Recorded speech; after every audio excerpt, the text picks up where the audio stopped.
Today is Monday. It's World Water Day. Yes! Today is where we realize that water is an important resource and we should do what we can to help conserve it because we only use 1% of the water actually on Earth. It's fresh that we can use. And a lot of it's dirty. We should clean up our act. But not only that, it's now springtime, which started on Saturday. And I want to show you guys something I did on Saturday to help celebrate the first day of spring because my name is Spring, so I always try to do something that helps celebrate. And what I did this Saturday is to go out to a planting down in Plaquemine Parish, which you see on my shirt, right there. The Plaquemine Cypress Salvation Project. If you don't know what a cypress tree is, it's this big thing behind me.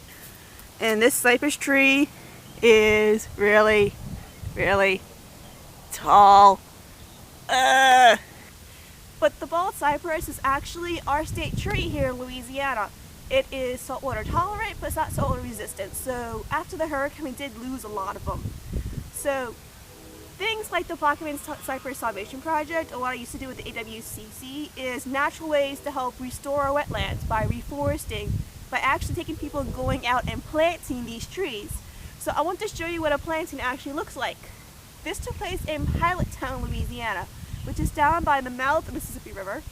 The day started with us catching the 6:15 ferry out. So I was up before the sun was, but eventually the sun woke up too. So how many of us actually get to see the sunrise? It was pretty cool. And then we had to go take a drive down to Pilottown, which is in Venice, which wound up being about a 2-hour ride from the ferry until we found this sign saying that we are going to be planting in a national wildlife refuge along the Mississippi River. Yes, it was a very pretty day, but eventually realized this was not the sign we were looking for.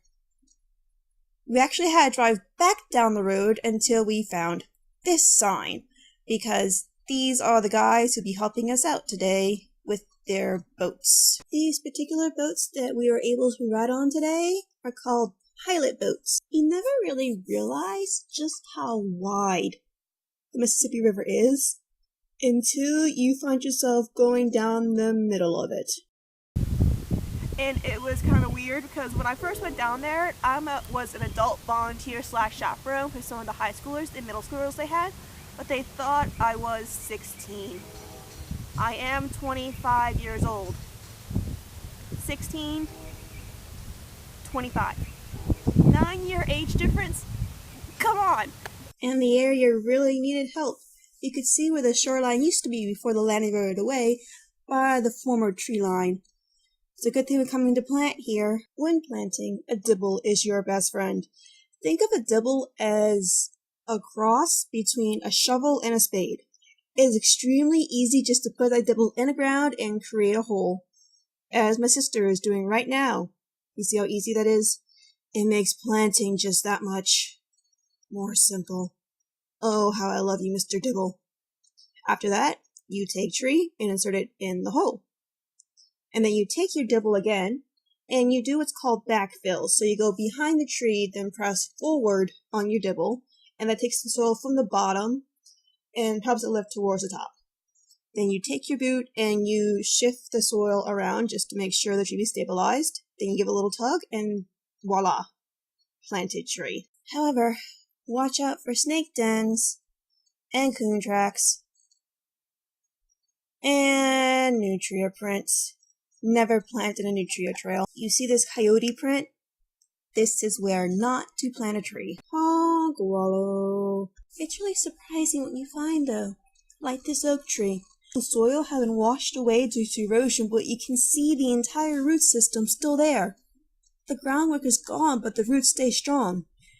If that's not a metaphor for life, I don't know what is. It was really cool just to be out on the water and see what it looks like. But it's even cooler knowing that I had a part in trying to restore what wetlands we had lost due to hurricanes or saltwater intrusion or different man-made elements. So how about you go do your part and plant a tree sometime or do your part of World Water Day? I linked to the website either in the sidebar or down there where the comments are. If you're in the news system, There's World Water, and there's also Charity Water, which is a charity organization helping to bring drinking water to different places that don't have that kind of utility. So go check them out as well. Or also go check out the America's Wetlands Foundation and see what you can do to help restore what wetlands you have where you live. Bye. How come I see Doctor Who references everywhere I go?